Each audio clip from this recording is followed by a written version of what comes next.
ಇದು ಶಾಸಕ ನಾರಾಯಣ ಸ್ವಾಮಿಗೆ ಸಚಿವ ಸ್ಥಾನ ಕೈ ತಪ್ಪಿರ್ತಕ್ಕಂಥ ಒಂದು ವಿಚಾರಕ್ಕೆ ಸಂಬಂಧಪಟ್ಟ ಹಾಗೆ ಇವತ್ತು ಕೋಲಾರ ಜಿಲ್ಲೆ ಬಂಗಾರಪೇಟೆ ಪಟ್ಟಣ ಏನಿದೆ ಕಂಪ್ಲೀಟ್ ಆಗಿ ಬಂದ್ ಆಗುವಂತ ಎಲ್ಲಾ ಸಾಧ್ಯತೆಗಳಿದ್ದಾವೆ.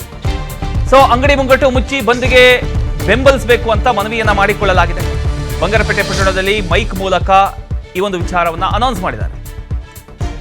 ವಿವಿಧ ಸಂಘಟನೆಗಳಿಂದ ಸ್ವಯಂ ಪ್ರೇರಿತ ಬಂದ್ಗೆ ಕರೆ ನೀಡಲಾಗಿದೆ. ರೈತ ಸಂಘ, ದಲಿತ ಸಂಘಟನೆಗಳು, ತಾಲೂಕು ಕಾಂಗ್ರೆಸ್, ಹೋಟೆಲ್ ಮಾಲೀಕರ ಒಂದು ಸಂಘದಿಂದ ಬೆಂಬಲ ವ್ಯಕ್ತ ಆಗುತ್ತಾಗಾದ್ರೆ ಬಸ್ ಸಂಚಾರ ಹಾಗೂ ಆಟೋ ಸಂಚಾರ ಸ್ಥಗಿತ ಸಾಧ್ಯತೆ ಇದೆ. ಒಟ್ಟಲ್ಲಿ ಸಚಿವ ಸಂಪುಟ ವಿಸ್ತರಣೆಯ ಬಳಿಕ ಕಾಂಗ್ರೆಸ್ಸಿನ ಒಳಗಡೆ ಅಸಮಾಧಾನ ಈಗ ಬೀದಿಗಿಳಿದಿದೆ. ಸಚಿವ ಸ್ಥಾನ ಕೈತಪ್ಪಿದ ನಾಯಕರ ಪರವಾಗಿ ಬೆಂಬಲಿಗರು ಹಾಗೂ ವಿವಿಧ ಸಂಘಟನೆಗಳು ಪ್ರತಿಭಟನೆಗೆ ಮುಂದಾಗ್ತಾ ಇದ್ದಾರೆ. ಇದೀಗ ಕೋಲಾರ ಜಿಲ್ಲೆ ಬಂಗಾರಪೇಟೆ ಸಂಪೂರ್ಣ ಬಂದ್ಗೆ ಕರೆ ನೀಡಲಾಗಿದೆ. ಶಾಸಕ ಕೆ ನಾರಾಯಣಸ್ವಾಮಿ ಅವರಿಗೆ ಸಚಿವ ಸ್ಥಾನ ಸಿಗದ ಹಿನ್ನೆಲೆಯಲ್ಲಿ ಅವರ ಬೆಂಬಲಿಗರು ಹಾಗೂ ವಿವಿಧ ಸಂಘಟನೆಗಳು ಇಂದು ಬಂಗಾರಪೇಟೆ ಪಟ್ಟಣ ಬಂದ್ ನಡೆಸೋದಕ್ಕೆ ನಿರ್ಧಾರ ಮಾಡ್ಕೊಂಡಿದೆ. ಬಂದ್ಗೆ ವ್ಯಾಪಕ ಬೆಂಬಲ ಕೊಡಬೇಕು ಅಂತ ಪಟ್ಟಣದಾದ್ಯಂತ ಮೈಕ್ ಮೂಲಕ ಸಾರ್ವಜನಿಕರಿಗೆ ಮನವಿಯನ್ನ ಕೂಡ ಮಾಡ್ಕೊಂಡಿದ್ದಾರಂತೆ.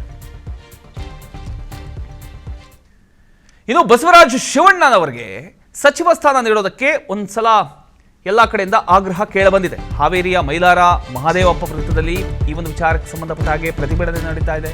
ಬ್ಯಾಡಗಿ ಶಾಸಕ ಬಸವರಾಜ ಬೆಂಬಲಿಗರಿಂದ ಬೃಹತ್ ಪ್ರತಿಭಟನೆ ನಡೀತಾ ಇದೆ. ಕುರುಬ ಸಮುದಾಯ ಬೆಂಬಲಿಗರು, ಕೈ ಕಾರ್ಯಕರ್ತರು ಧರಣಿಗೆ ಮುಂದಾಗಿದ್ದಾರೆ. ಬಸವರಾಜ ಶಿವಣ್ಣನವರಿಗೆ ಸಚಿವ ಸ್ಥಾನ ನೀಡಬೇಕು ಅಂತ ಆಗ್ರಹ ಕೇಳಬಂದಿದೆ.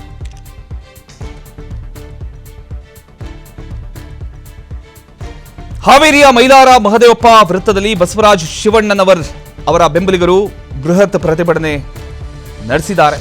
ಸಚಿವ ಸ್ಥಾನ ನೀಡಬೇಕು ಅಂತ ಸರ್ಕಾರ ಹಾಗೂ ಹೈಕಮಾಂಡ್ಗೆ ಆಗ್ರಹಿಸಿದ್ದಾರೆ.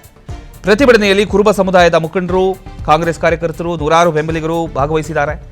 ಬಸವರಾಜ ಶಿವಣ್ಣನವರ್ ಅವರಿಗೆ ಸಚಿವ ಸ್ಥಾನ ನೀಡದೆ ಅನ್ಯಾಯ ಮಾಡಲಾಗಿದೆ ಅನ್ನುವಂಥ ಒಂದು ಆಕ್ರೋಶ ಈಗ ಕೇಳಬರ್ತಾ ಇದೆ.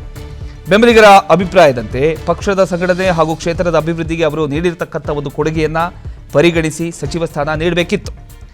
ಈಗಲೂ ಕೂಡ ಖಾಲಿ ಇರತಕ್ಕಂಥ ಒಂದು ಸ್ಥಾನ ಏನಿದೆ, ಆ ಸ್ಥಾನ ಅಥವಾ ಮುಂದಿನ ಅವಕಾಶದಲ್ಲಿ ಅವರಿಗೆ ಸಚಿವ ಸ್ಥಾನ ನೀಡಬೇಕು ಅನ್ನುವಂಥ ಒತ್ತಾಯ ಕೂಡ ಇದೀಗ ಕೇಳಬರ್ತಾ ಇರತಕ್ಕಂಥ